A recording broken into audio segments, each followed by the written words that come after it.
This lesson, we're going to be setting up our HTML in order to build out our scrolling text area. Let's create some HTML elements. First of all, a main containing div. We're going to also need a button. So creating a button and make that button clickable. So we're going to use JavaScript in order to attach the click event for that. Also an input, and this is going to be a type number so that we can get a default speed, and then we can also adjust the speed, how fast the content within the element is going to be scrolling.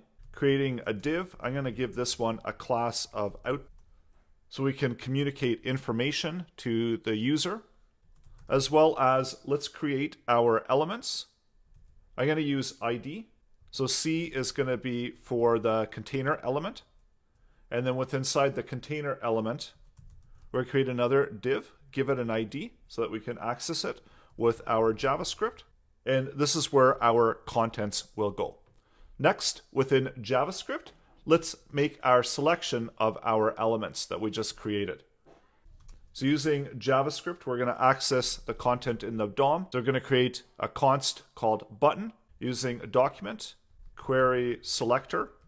Let's select the element, the button element, so we can make this one interactive and add an event listener to the button. So adding an event listener. The event listener that we're adding is going to be a click event. And we're going to do an anonymous function just inside that click event. For now, we're just going to console log out click, so we can track any of the clicks on the button. Let's do a quick refresh. Open up our console at the bottom, and when I click the button, you can see that click gets rendered out. So we've effectively created that button element. We've made it interactive. We also need to load some content into the element area. So let's make a selection of that element as well. So using const, we've got our C element, so that's our container element, using document.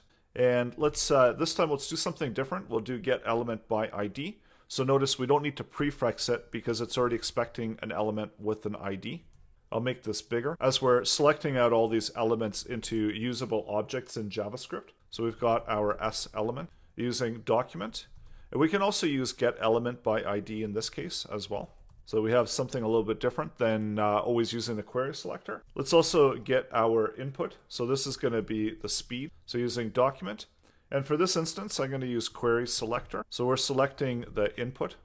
We only have the one input, so we can select it just using input. And also lastly, let's select our output area. So this is where we can output content and communicate to our users. So we need to prefix this because this is a class. So don't forget to prefix it with the period. And let's refresh our page and make sure that we actually have all of these elements. So usually the way that I do that is I just type in the object names within the console just to make sure that we do have access to all of those elements. There's no misspellings and everything is ready to go. So we've got our speed and then lastly our output. So we're able to successfully select all of the matching elements on the page. So we're ready to move on to the next page. So before the next lesson, set up your HTML, create that input area as well as an output area to communicate with the user, a click button, as well as adding in some divs that can contain the content. And we've got a button here that's you can also add an event listener to, and then selecting all of the elements that we created, bring them into your JavaScript as objects. And you'll be ready to move on to the next lesson